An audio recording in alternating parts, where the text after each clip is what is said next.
Hello friends, how are you all? Hope you all are doing good. Due to the many reasons in the way on the various demand of my students, I am also going to start the BST lectures for class 12. Okay, so first I will start with the second chapter, Principles of Management. So try to understand here, and if you have any query after this lecture, you can ask me by calling or by WhatsApp me or by mailing me. Either in the comment section also you can ask your queries. Okay, so let's start and move toward our board. Okay,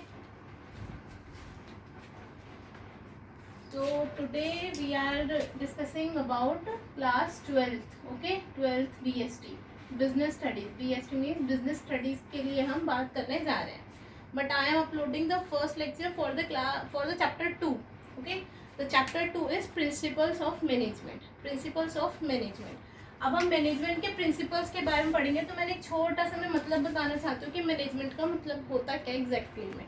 वैसे तो आप लोगों ने first chapter में पढ़ लिया होगा, जब किसी ने नहीं पढ़ा है. So first we try to learn about the what is management. Management क्या होता है बेटा? तो मैनेजमेंट क्या होता है, मैंने एक छोटी सी डेफिनेशन या इसका मतलब लिखने की कोशिश करी है यहाँ पे. ये है क्या, management it is designing and maintaining. Design करना, मैनेजमेंट क्या होता है? डिजाइन करना.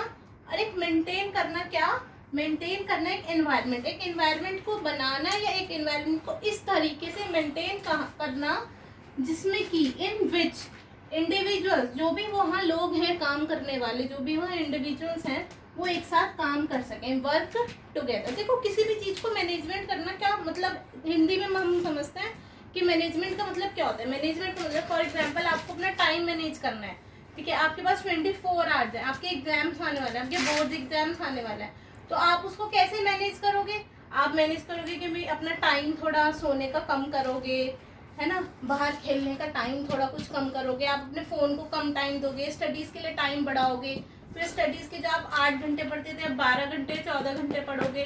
तो उसमें आपका कौन सा सब्जेक्ट वीक है उसको आप डिज़ाइन करोगे कि भाई ये मेरा वीक सब्जेक्ट है, मुझे इसे इतना टाइम देना है. ये स्ट्रॉन्ग सब्जेक्ट है, इसे मैं ऑल्टरनेट डेज पे पढ़ लूँगा. सो ये आप क्या कर रहे हो, आप किसी भी चीज़ को मैनेज कर रहे हो. तो अगर हम नॉर्मली देखें तो हम मैनेजमेंट तो हम डेली लाइफ में भी बहुत करते हैं. आप भी, मैं भी, आपके पेरेंट्स भी, आपके रिलेटिव भी, फ्रेंड्स भी, हम हर चीज़ मैनेज करते हैं. ओके, जैसे फॉर एग्जांपल आपके बैचेस हैं, स्कूल भी जाना है, फिर आपको ट्यूशन जाना है, कोचिंग जाना है, तो आप उसका हर टाइम मैनेज करते हो. तो इसी तरीके से बिजनेस में भी मैनेजमेंट होता है. तो बिजनेस में मैनेजमेंट क्या होता है? जब बिजनेस में मैनेजमेंट की बात आती है तो बेटा हम घबराते हैं कि होता क्या है. कुछ नहीं होता. बिजनेस क्या है कि जहाँ पर बहुत सारे लोग काम कर रहे हैं, जहाँ पर बहुत सारे लोग क्या कर रहे हैं, वर्क टुगेदर, एक साथ काम करते हैं बिजनेस में. एम्प्लॉयज, ठीक है ना, वर्कर्स, ये लोग आपस में काम करते हैं, एक साथ मिलकर काम करते हैं एक ही ऑर्गेनाइजेशन में. तो मैनेजमेंट क्या होता है कि इन लोगों को मैनेज करना, इन लोगों को मैनेज करना, इन लोगों के लिए एक ऐसा एनवायरनमेंट क्रिएट करना या ऐसा एनवायरनमेंट मेंटेन करना जहाँ पर ये लोग इजीली कंफर्टेबली काम कर सकें. और इसका एम क्या होता है? विद द एम ऑफ या with the objective of, aim क्या होता है, मोटिव क्या होता है? With the aim of achieving goals of the organisation. Achieving objective या goals of the organisation.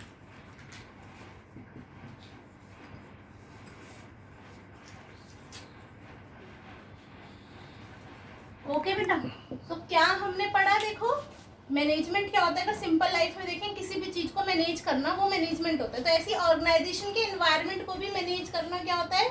Management होता है. तो इट इज डिजाइनिंग, ऐसा एनवायरनमेंट को क्रिएट करना या डिजाइन करना या उसको मेंटेन करना. एन एनवायरनमेंट, तो ऐसा एनवायरनमेंट क्रिएट करना, ऐसे एनवायरनमेंट को मेंटेन करना जहाँ पर वेरियस इंडिविजुअल्स जो हैं ऑर्गेनाइजेशन के, वो वर्क कर सकते हो एक साथ टुगेदर, एक साथ काम कर सकते हो. वो हमारा एक तरीके से मैनेजमेंट होता है. और उसका एम क्या होता है? It is designing and maintaining an environment in which people या individuals work together with the aim of, with the motive of achieving the goals of the organisation और the objectives of the organisation. Okay बेटा, it management के लिए एक term और use करी जाती है, इट इज वर्किंग विथ और थ्रू अदर्स। क्या यूज कर रहा था बेटा? इट इज वर्किंग विथ और थ्रू अदर्स। इसका क्या मतलब होता है?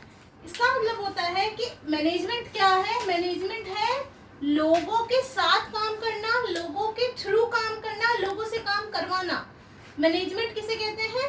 लोगों के साथ काम करना। इट इज वर्किंग विद, लोगों के साथ काम करना, अपने एम्प्लॉयज, अपने सबऑर्डिनेट, अपने सुपीरियर जो भी हैं उनके साथ काम करना, और थ्रू अदर, उनके जरिए काम करना, उनके साथ काम करना और उनके थ्रू काम करना। तो ये भी एक टर्म यूज होती है मैनेजमेंट के लिए। ओके, एक और बेटा यूज होती है मैनेजमेंट को, मैनेजमेंट के लिए बोला जाता है it is a process of getting things done. Okay, it is a process of getting things done. जो हमारा काम है उसको करने के लिए, जो भी काम करना होता है उसको ही मैनेजमेंट बोलते हैं। तो इट इज, ये एक प्रोसेस है चीजों को कराने का। It is a process of getting things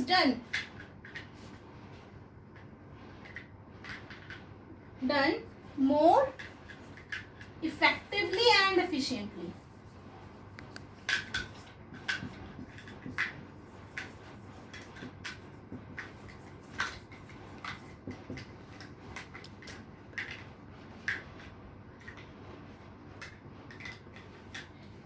बेटा it is a process of getting things done more effectively and efficiently. Okay, तो इसका क्या मतलब हुआ? Effectively and efficiently. ये बेटा टू टर्म्स हैं, बहुत बहुत इंपॉर्टेंट टर्म्स है, इफेक्टिवली एंड एफिशिएंटली। मैनेजमेंट का नाम जहां भी आएगा वहां ये दो टर्म साथ साथ चलती हैं। What? Effectively and efficiently. Efficiently का मतलब होता है to use the resources to the minimum resources use कर मैक्सिमम उसमें से आउटपुट निकालना, यानी minimum input maximum output. Minimum labour लगा के मैक्सिमम प्रोडक्शन करना, मिनिमम रिसोर्सेज यूज करके मैक्सिमम आउटपुट निकालना, मैक्सिमम हमारी प्रोडक्टिविटी को मैक्सिमाइज करना। ये टर्म होती है इफेक्टिव, एफिशिएंटली के लिए। और इफेक्टिवली का मतलब होता है कि इतने अच्छे से काम करना, इतने इफेक्टिव वे में काम करना ताकि काम हमारा टाइमली कंप्लीट हो जाए। ओके, तो ये टू टर्म्स हैं, इफेक्टिवली एंड एफिशिएंटली। तो मैनेजमेंट जो होती है वो एक प्रोसेस होता है बेटा काम करने का, ताकि हमारा काम कैसा हो जाए? मोर इफेक्टिव मैनर में हो और मोर एफिशिएंटली हो। ठीक है, तो ये भी आप नोट कर लीजिए। ये बेटा 3-4 जो टर्म्स यूज होती हैं, मीनिंग्स हैं, ये सारे एक तरीके से मीनिंग है। मैंने एक मैनेजमेंट का नॉर्मल आपको मतलब समझाना चाहे कि मैनेजमेंट क्या होता है। मैनेजमेंट होता है कि एक इस तरीके का एनवायरनमेंट क्रिएट करना, मेंटेन करना, जहाँ पर लोग मिलके काम कर सकें, जिससे जिसका जो एम होता है वो गोल्स को या ऑब्जेक्टिव्स को अचीव करना होता है।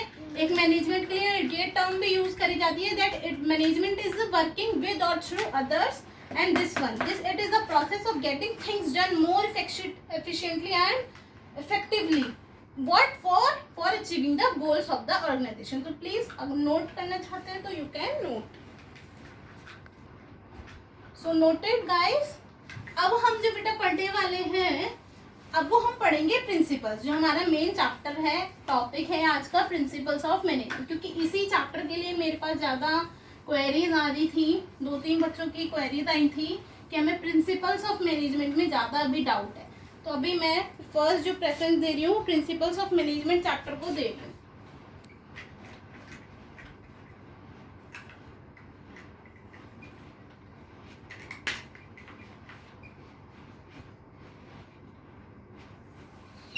सो प्रिंसिपल्स क्या होता है? देखो, हम पहले मतलब समझने की कोशिश करेंगे कि प्रिंसिपल्स एग्जैक्टली प्रिंसिपल का मतलब क्या होता है। प्रिंसिपल का बेटा मतलब होता है गाइडलाइंस। प्रिंसिपल्स जहाँ पर भी आते हैं किसी भी चीज को करने का तरीका, मेथड्स जो होते हैं। देखो एक्चुअली मैं बोलूँ तो मेथड्स जो होते हैं या टेक्निक्स जो होती हैं वो एक अलग हो गया, बट उनको काम करने के लिए एक हमारे पास जो प्रॉपर गाइडलाइंस होती हैं जो सिद्धांत, प्रिंसिपल्स का हिंदी मीनिंग क्या होता है? सिद्धांत, गाइडलाइंस, जो एक तरीके से रूल्स होते हैं कुछ काम करने के, एक ब्रॉड गाइडलाइंस जो होती हैं उसको हम प्रिंसिपल्स बोलते हैं। तो ऐसे ही मैनेजमेंट करने के लिए भी क्या है, कुछ गाइडलाइंस दी हैं वेरियस लोगों ने, जो हम देखेंगे आगे चल के, जैसे टेलर के हैं, फ्योल्स के प्रिंसिपल्स हैं, तो वो हम आगे डिस्कस करेंगे। बट प्रिंसिपल्स का क्या मतलब होता है? जनरल गाइडलाइंस, ब्रॉड गाइडलाइंस, जो हर सिचुएशन में अलग अलग अप्लाई होती हैं। ओके, तो पहले मैं थोड़ा सा यहाँ पे नोट डाउन करती हूँ आप लोगों के लिए कि प्रिंसिपल्स क्या होता है। प्रिंसिपल्स का जनरल मतलब जो होता है बेटा होता है गाइडलाइन। क्या होता है? Guidelines, broad guidelines. क्या? Broad guidelines of management. Okay, तो क्या होता है ब्रॉड गाइडलाइंस? किस चीज के लिए गाइडलाइंस? के कैसा बिहेवियर होगा। ब्रॉड गाइडलाइंस फॉर बिहेवियर, कि अगर हमें मैनेजमेंट कैसा होना चाहिए, मैनेजमेंट के लिए क्या है, तो कुछ ब्रॉड गाइडलाइंस है जो जनरल होती हैं। तो मैं इसे ऐसे भी लिख सकती हूँ, ब्रॉड जनरल गाइडलाइंस। एक नॉर्मल ऐसे बता दिया कि ये होता है, जैसे हम बोलते हैं कि एक अच्छा बंदा कौन होना चाहिए, एक अच्छा ह्यूमन बीइंग कौन होता है, जो पोलाइटली बोले, सबसे रिस्पेक्ट से बात करें, उसके अंदर काइंडनेस होनी चाहिए, वो हम्बल होना चाहिए। तो ये जनरल गाइडलाइंस है ना, हर बंदे पे ये अलग अलग अप्लाई होती हैं। तो ऐसे ही प्रिंसिपल्स ऑफ मैनेजमेंट के बारे में हम बात करें तो मैनेजमेंट में बोलेंगे कि इसका जो प्रिंसिपल्स होते हैं, प्रिंसिपल क्या होता है? ब्रॉड जनरल गाइडलाइंस होती हैं for decision making and behaviour. तो यहाँ हम लिख सकते हैं for decision making behaviour, for decision making. आ रही है बात समझ? तो ये होती है हमारे प्रिंसिपल। देखो, प्रिंसिपल कोई प्योर साइंस नहीं है, ठीक है, बहुत रिजिड नहीं होते। प्रिंसिपल ये नहीं कि मैंने ये बोल दिया कि ये बंदा कि ह्यूमन बीइंग हमेशा हम्बल होना चाहिए, हमेशा काइंड होना चाहिए, वो काइंड ही होना चाहिए इन एवरी सिचुएशन। तो साइंस का मतलब तो क्या होता है कि H2 प्लस O2 कुछ ऐसी होता था, H2O है ना, कुछ ये, या C2O होता था ना, कि एक फॉर्मूलाज होते थे। बट नो, मैनेजमेंट की हम बारे में बात करेंगे तो हम एक पॉइंट लिख सकते हैं कि management, principles of management are not, it is not rigid. ये रिजिड नहीं होते एज प्योर साइंस, ठीक है बेटा, प्योर साइंस की तरह नहीं होते, ये रिजिड नहीं होते। दीज आर फ्लेक्सिबल, ये क्या होते हैं? फ्लेक्सिबल होते हैं। हर सिचुएशन में अप्लाई सिचुएशन वाइज, क्या बेटा? Apply situation wise. जो भी हमारे प्रिंसिपल्स होंगे, जैसी सिचुएशन होगी, हर कंडीशन डिपेंड करता है कि क्या कंडीशन है, क्या सिचुएशन है, वो उसी हिसाब से प्रिंसिपल्स जो होते हैं वो फ्लेक्सिबल होते हैं, वो उसी हिसाब से लगाए जाते हैं। तो बस कुछ हमें एक गाइडलाइंस मिल जाएंगी कि भाई एक्चुअल में मैनेजमेंट ऐसा होना चाहिए, मैनेजमेंट ये करता है, मैनेजमेंट को ये करना चाहिए। कुछ गाइडलाइंस, ब्रॉड गाइडलाइंस मिल गई, उनके बेसिस पे हम डिसाइड करेंगे मैनेजमेंट कैसा है और कैसा होना चाहिए। तो ये इंपॉर्टेंट लाइन है, it is not rigid. Rigid का मतलब होता है कि फिक्स्ड नहीं होता, फ्लेक्सिबल होता है, ठीक है। क्या होता है? मैनेजमेंट जो होता है, प्रिंसिपल्स जो होते हैं वो फ्लेक्सिबल होते हैं, ठीक है। It deals with human behaviour also, है ना। तो हम यहाँ पे लिख सकते हैं it deals with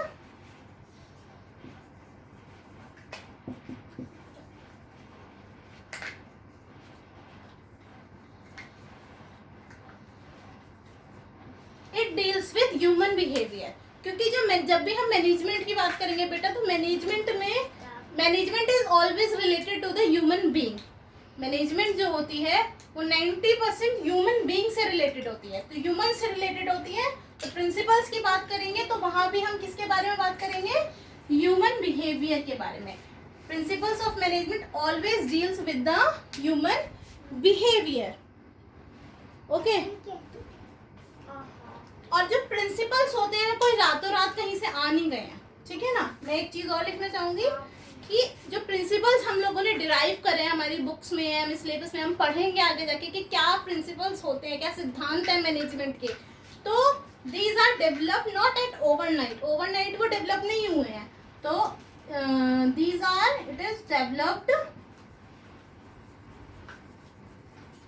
by observations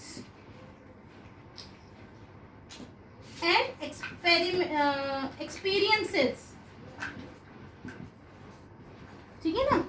ये कैसे जो सिद्धांत बने हैं, हमारे प्रिंसिपल्स बने हैं, ये सालों साल हम लोगों ने देखा, जो मैनेजर थे, जो आगे पुराने लोग थे, उन्होंने देखा कि किस कंडीशन में क्या चीज़ सही है, क्या चीज़ अप्लाई हो सकती है, क्या नहीं।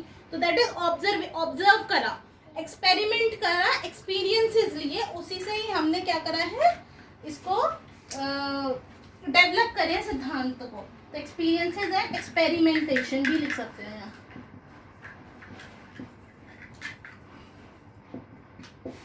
ओके, तो these are not developed at overnight, है ना। एक्सपीरियंस किसका, मैनेजर्स का, पर्सनल मैनेजर्स जो होते हैं ना, क्या लिखो, मैनेजर्स के एक्सपीरियंसेस का। तो आप प्लीज नोट कर लीजिए क्या, तो प्रिंसिपल्स जो होते हैं, principles of management are the broad general guidelines होती हैं, ये जनरल गाइडलाइंस होती हैं किसके लिए,